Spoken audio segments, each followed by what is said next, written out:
once we got married was way more restrictive, where then my parents were it becomes about good and evil and really redefining terms and fighting over stuff like that. So it takes the form of I don't know if you've ever looked at like borderline personality disorder, 100%, yes. but it there was that there, but also which I didn't know anything about until I went through it, but also it was like that coercive control, like it was like a little family cult unit where it was only them. And then so my parents got chucked out, my family, my friends, and so you become very isolated.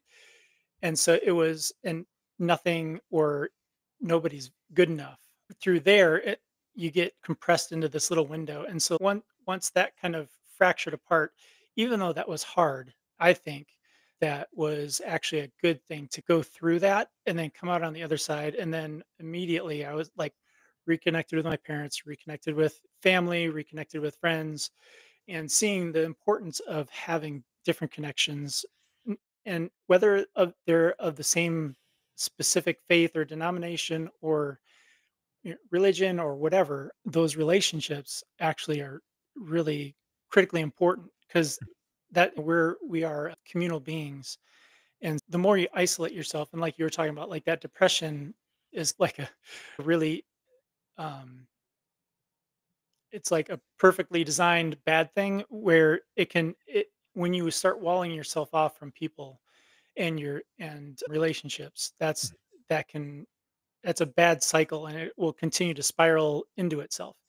So getting out of that and then finding my I got remarried and finding somebody who's aligned with where I'm at, and like we're actually like in a partnership and friendship, and the world is expanding as far as friends, family, clientele, just being able to connect with people on a real level.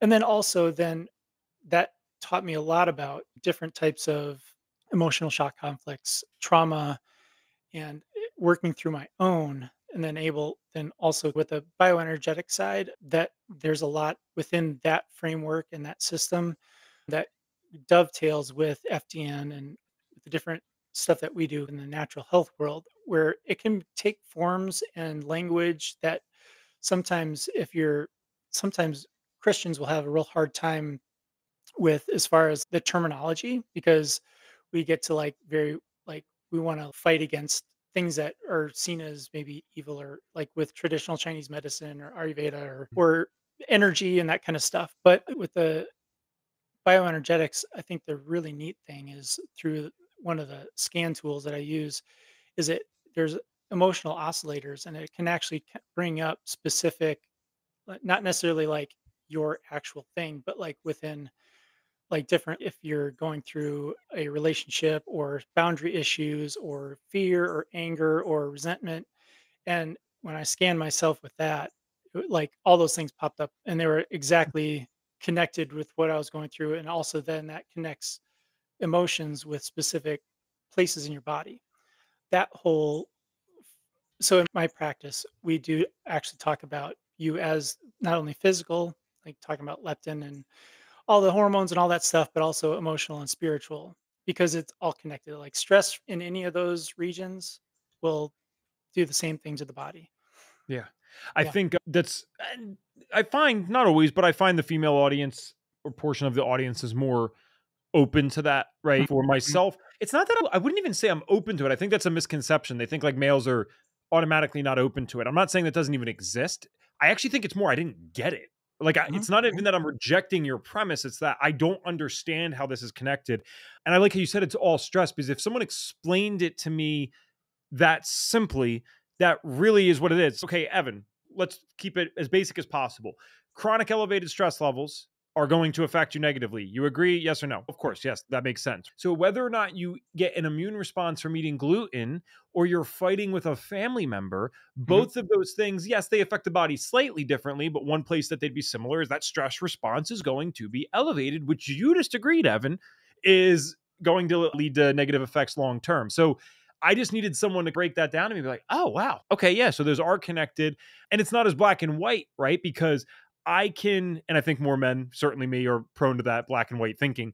I can define whether or not I've eaten gluten today. That's objective. Mhm. How do I define whether or not I engaged in otherwise healthy relationships? Because is that just the absence of yelling, but is it also the inclusion of love? But what Yep. defines love? So then it becomes a little bit more nuanced and subjective, which that's tough. I can figure it out a lot of the times, but not maybe instantly and initially. So I promise I'm getting to a question here. The question actually was, outside of working with you, which of course we'll share where people can find you very soon, what are some maybe low hanging fruit practical steps for the love and connection side as someone who has been or experienced this, not even with just depression, but because of something that you got found yourself in, this isolation from some of the main connections in your life and this inability to, or inability to see them and communicate with them probably in a regular way.